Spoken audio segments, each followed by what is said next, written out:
Doc, senior na po ako. Pwede rin po ba sa akin ang low-carb intermittent fasting lifestyle? It's a great question. Ang sagot po, short answer, yes. Pwedeng-pwede po. I personally do this in my senior patients, lalo pat yung may mga merong lifestyle-related medical conditions po. Very common nakikita natin sa mga seniors, things that are related to insulin resistance, things like diabetes, number one. Meron ding high blood pressure, meron ding fatty liver, there's also obesity, there's also high cholesterol, there's also memory problems, so memory decline, mga inflammatory conditions. These are all related sa insulin-resistant state. Ito po si Dr. Iris, isang Filipino-Canadian medical doctor na nakabase dito sa Vancouver, Canada. Tumutulong sa mga kababayan natin worldwide para i-optimize ang kanilang wellness in a holistic way. At isa sa pinaka-cornerstone ng ginagawa ko po is to promote itong ating low-carb and fasting lifestyle para matulungan ang mga kababayan natin na maibalik po ang kanilang magandang kalusugan in a healthy and natural way. So gaya nga po ng nabanggit ko, dahil napakarami ng mga seniors na merong insulin resistance state-related diseases, napakahalaga na babalikan natin ano ba yung root cause nitong insulin resistance. And dito natin malalaman na ang root cause is really lifestyle. So kung lifestyle ang cause, di natural po na sana ang maging gamutan na mangyari is also natural way of curing these diseases. And ito ay sa pamamagitan ng pagbabago ng mga lifestyle choices that in the first place caused the disease.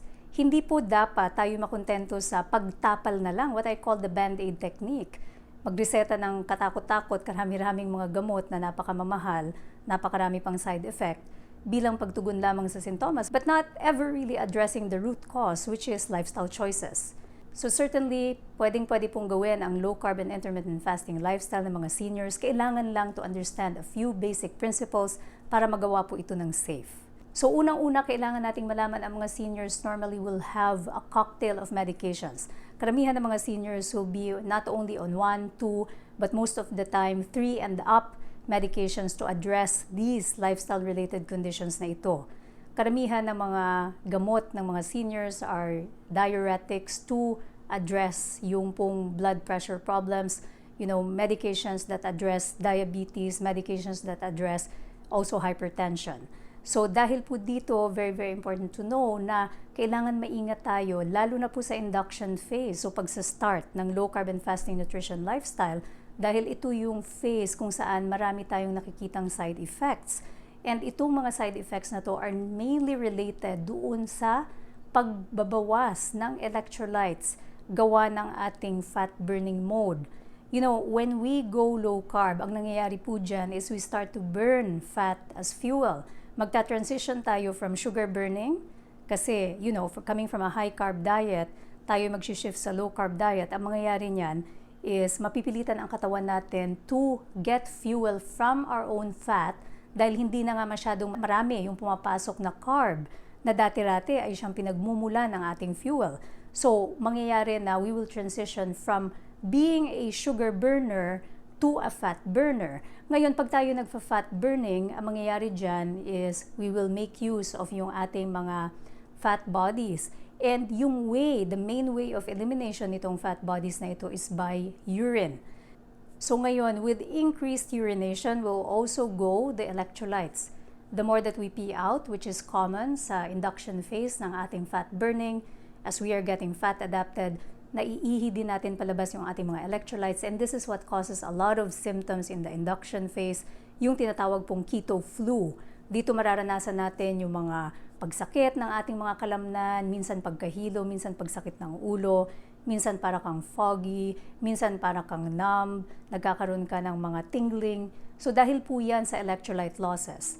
And dito sa video na ito, in-explain ko po kung paano natin i-replace yung mga electrolytes na yan. Panoorin po yan para po maiwasan natin itong mga side effects na ito. Kasi most of the seniors who assume this lifestyle, they usually stop after nila ma-feel itong mga sintomas na ito.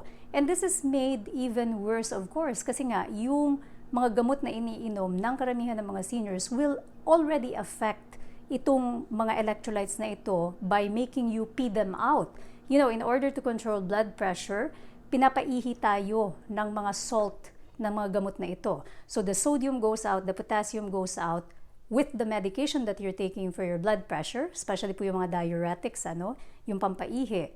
And i-add mo pa dyan yung induction phase na loss of electrolytes na nangyayari as you transition nga from sugar burning to fat burning, and all the more na magkakaroon ka ng decreased electrolytes. So all the more mo mafe-feel ngayon yung sintomas ng mababang electrolytes. So very, very important po to replace those electrolytes.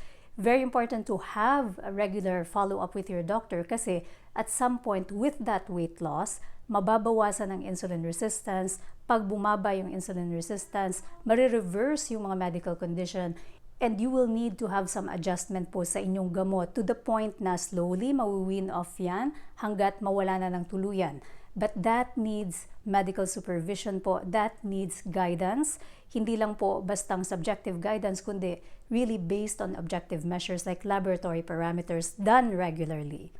So yun po ang kailangang malaman ng ating mga seniors po na nagsastart sa lifestyle na ito, na kailangang may paggabay. Hindi lang po ito pwedeng gawin na hula-hula lang, hindi ito pwedeng gawin sa sarili lang, kasi nga po maraming mga bagay-bagay ang naaapektuhan gawa ng gamot at naaapektuhan gawa ng adjustment.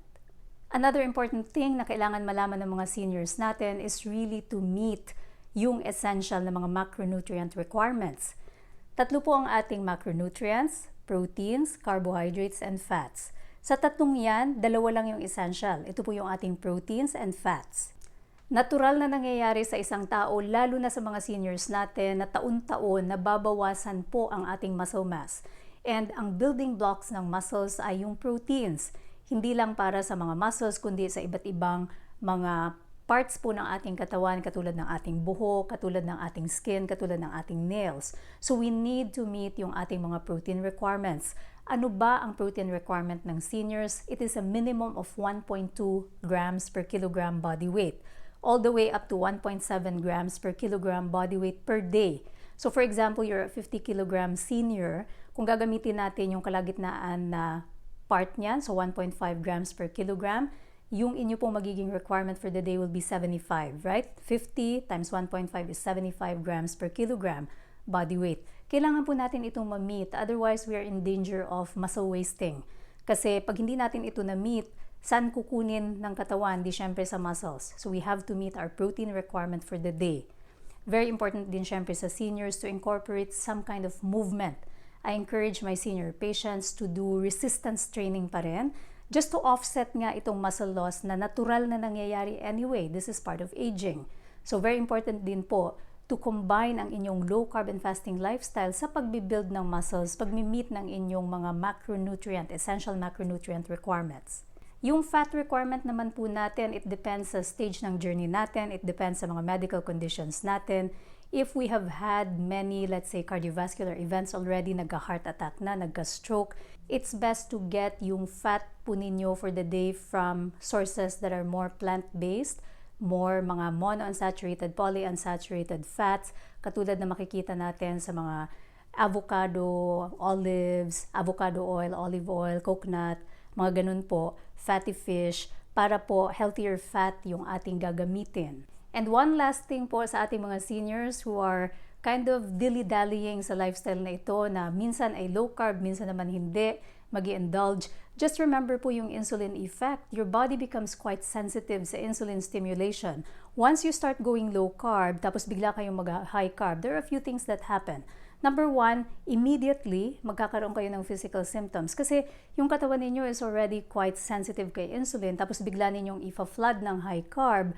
Ang mangyayari po dyan is you go into a reactive hypoglycemia gawa ng high insulin stimulation. So, makaka-feel kayo ng maaring panginginig, nahirapan kayong huminga, nasusuka, headache, may pagkahilo. So, these are symptoms na masyado pong mataas yung asukal sa katawan.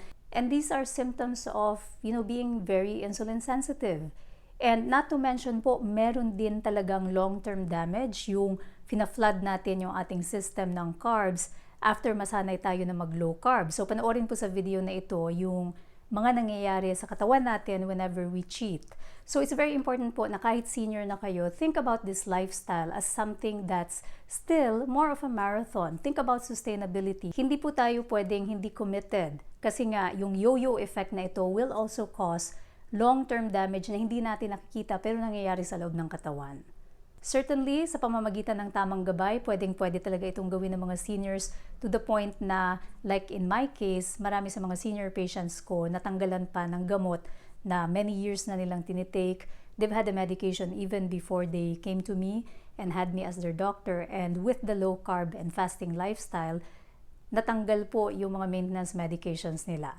So it can be done, certainly. It can be done in a safe way.